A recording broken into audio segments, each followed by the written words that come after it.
अस्सलाम वालेकुम, मैं हूँ रोज़ीना अली। आज मैं आपसे बात करने जा रही हूँ बहुत ही अहम और बहुत ही ख़ास, और वो बात है 25 दिसंबर से मुतल्लिक। अब 25 दिसंबर का नाम सुनते ही आपके यहाँ दिमाग में फ़ौरन से क्लिक होगा क्रिसमस का त्यौहार, लेकिन आप एक और चीज़ भूल रहे हैं।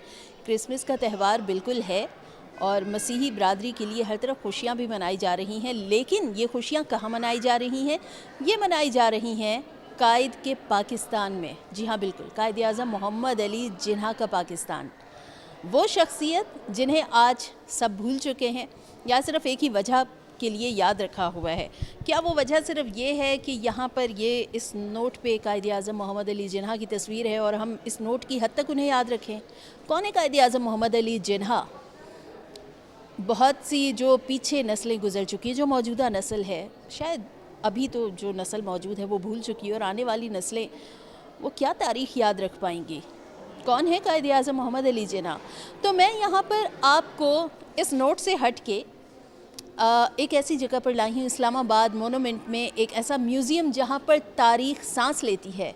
कायद आज़म मोहम्मद अली जिन्ना ने जो जदोजहद की पाकिस्तान के लिए, जिन शख्सियात ने उनका साथ दिया, जो उन्होंने एफ़र्ट्स की, वो सारी तारीख़ यहाँ पर बिखरी पड़ी है। और मैं आज आपको कायद आज़म मोहम्मद अली जिन्ना के उसी पाकिस्तान की सैर करवाऊँगी और आपको तारीख़ के वो औराक खोल खोल कर पढ़ाऊँगी, वो सुनाऊँगी जो कि शायद आप भूल चुके हैं, जिन्हें याद करने की ज़रूरत है। और आपको ज़रूरत है कि आप ये तमाम जो तारीख़ है ये अपनी आने वाली नस्लों तक भी पहुँचाएँ। तो चलिए आज कायद आज़म के उस पाकिस्तान की सैर करते हैं और आपको भी साथ साथ तारीख़ बताते हैं। अब हम म्यूज़ियम के उस हिस्से में आ चुके हैं जहाँ पर तारीख़ को बड़े करीब से महसूस किया जा सकता है। कायद आज़म की जदोजहद, मुसलमानों के लिए उनके अज़म को महसूस किया जा सकता है। यहाँ पर हर तस्वीर, हर नवादरात ये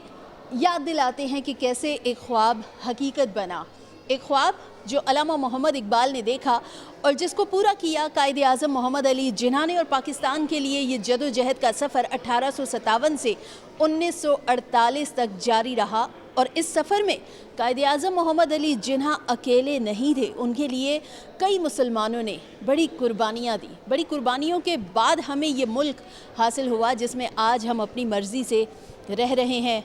फ़ातिमा जिन्ना उनके साथ मौजूद हैं, उनकी बहन। तारीख़ के उन औराक को खोलते हैं, वो बंद किताब खोलते हैं जिसे शायद बंद करने की कोशिश की गई, जिसे शायद उस तारीख़ को फरामोश करने की कोशिश की गई। तो हम उस तारीख़ में चल के आपको वहाँ पर मिलवाते हैं। आइए। तो यहाँ पर बात ये अहम है कि बहुत से लोग कहते हैं क्या दिया है पाकिस्तान ने? बहुत कुछ दिया है पाकिस्तान ने। क्या लगता है कि ये पाकिस्तान यूं ही बैठे बिठाए मिल गया था? नहीं, इसके लिए दिन रात कोशिश करना पड़ी और कई सालों की इसमें मेहनत है। यहाँ पर देखिए, जिन्ना और गांधी मुज़ाकरात, ये वो दौर है 1944 का जब मुस्लिम लीग और कांग्रेस के दरमियान जमूत को तोड़ने और हिंदुस्तान की आज़ादी के हुसूल की गर्ज से सितंबर 1944 में मुंबई में गांधी और जिन्ना के मुज़ाकरात हुए। चूँकि मुज़ाकरात वो नाकाम हो गए थे, लेकिन फिर भी उस जदोजहद को उस पर खामोशी अख्तियार नहीं की गई। ये नहीं कहा गया कि मुज़ाकरात नाकाम हो गए, कुछ नहीं हो सकता, अब तो पाकिस्तान नहीं बनेगा, हम क्या करेंगे? हम यही करेंगे कि हम इस जदोजहद को जारी रखेंगे और हम नाकाम नहीं होंगे, हम इस कोशिश को नहीं छोड़ेंगे। तो जिन्ना और गांधी के मुज़ाकरात के बाद मज़ीद मुज़ाकरात की कोशिश की गई। और अब अगर आपको मैं यहाँ पर दूसरी जानिब दिखाऊं तो यहाँ पर आप देख रहे हैं कि बहुत से रहनुमा आपको इसमें नज़र आ रहे हैं। सरदार अब्दुल रब निश्तर, लियाकत अली ख़ान, पंडित जवाहरलाल नेहरू, कायद आज़म मोहम्मद अली जिन्ना और उनके साथ है माउंटबेटन सरदार बलदेव सिंह। बड़ी एक अहम मीटिंग हो रही है जिसमें डिस्कस हो रहा है पाकिस्तान से मुतल्लिक, मुसलमानों के लिए अलग वतन जिसका नाम रखा गया पाकिस्तान। 3 जून का मंसूबा 1947 को वाइसराय लॉर्ड माउंटबेटन ने ऐलान किया कि हिंदुस्तान को खुद मुख्तारी का दर्जा देकर हिंदुस्तान और पाकिस्तान की 2 जुदागाना रियासतों में तकसीम कर दिया जाएगा। और ये तारीख़ यहाँ पर इसको लिखा गया है आपको बताने के लिए। वो मुतालिया पाकिस्तान जिसके बारे में शायद आप लोग जानना नहीं चाहते, या फिर शायद अब वो दिलचस्पी नहीं रही है। इस जानिब अगर आपको दिखाएं मेरे कैमरामैन इस्माइल, तो ये करारदाद लाहौर 1940 का एक मंजर है। आपको कायद आज़म मोहम्मद अली जिन्ना जब خطاب کر رہے ہیں ان کے پیچھے ایک بہت بڑا آپ کو مجمع نظر آ رہا ہے، اور قرارداد لاہور جو قرارداد پاکستان کے نام سے مشہور ہے، اور یہ اس لیے بھی بہت منفرد حیثیت کی حامل ہے کیونکہ اس میں یہ جو 23-24 مارچ 1944 کو اجلاس منعقد ہوا، اس میں کہا گیا تھا کہ ہندوستان کے شمال مغربی اور جو مشرقی علاقوں میں جہاں مسلمان اکثریت میں ہیں وہاں آزاد ریاستوں پر مشتمل ان کا ایک وطن تشکیل دیا جائے۔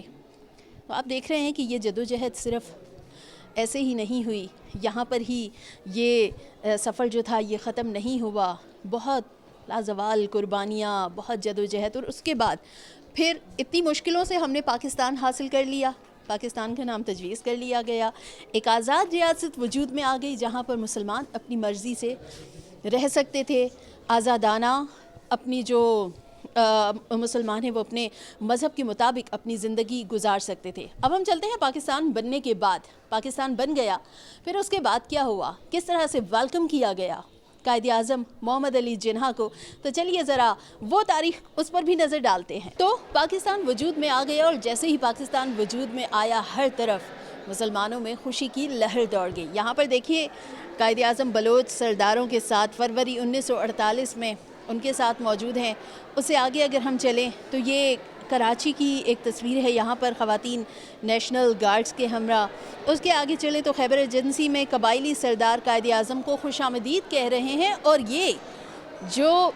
یہ دیوار ہے، یہ ایسا لگ رہا ہے کہ ایک بھائی چارے کی دیوار، اگر میں اس کو کہوں تو غلط نہیں ہوگا۔ یہاں پر وہ تقسیم نظر نہیں آ رہی، یہاں پر پاکستان بننے کے بعد سبھی پاکستانی تھے، لیکن اب سوال یہ ہے کہ میں پھر سے یہ نوٹ آپ کو دکھاتی ہوں، کیا ہم قائد اعظم محمد علی جناح کو صرف اس حد تک یاد رکھیں، صرف یہاں تک یاد رکھیں مجھے قائد اعظم سے پیار ہے لیکن نوٹ کی حد تک، میں قائد اعظم کو مانتا ہوں لیکن نوٹ کی حد تک نہیں؟ ہم نے قائد اعظم کو ماننا ہے، اس تاریخ کو ہم نے یاد رکھنا ہے، اس تاریخ کو ہم نے بھلانا نہیں ہے۔ ہم کیوں بھولتے جا رہے ہیں؟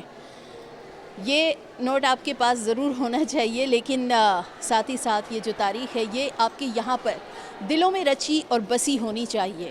اپنے پاکستان سے محبت کریں۔ قائد اعظم محمد علی جناح جن کے جنم دن کی خوشی 25 دسمبر کو منائی جاتی ہے، اور کیوں نہ منائی جائے، یہ وہ عظیم شخصیت ہیں جنہوں نے پاکستان کا تحفہ ہمیں دیا، ایک ایسا پاکستان، خوبصورت پاکستان جو خاص طور پر مسلمانوں کے لیے ایک الگ وطن بنایا گیا۔ تو اپنے وطن سے پیار کریں اور اس کی قدر کریں۔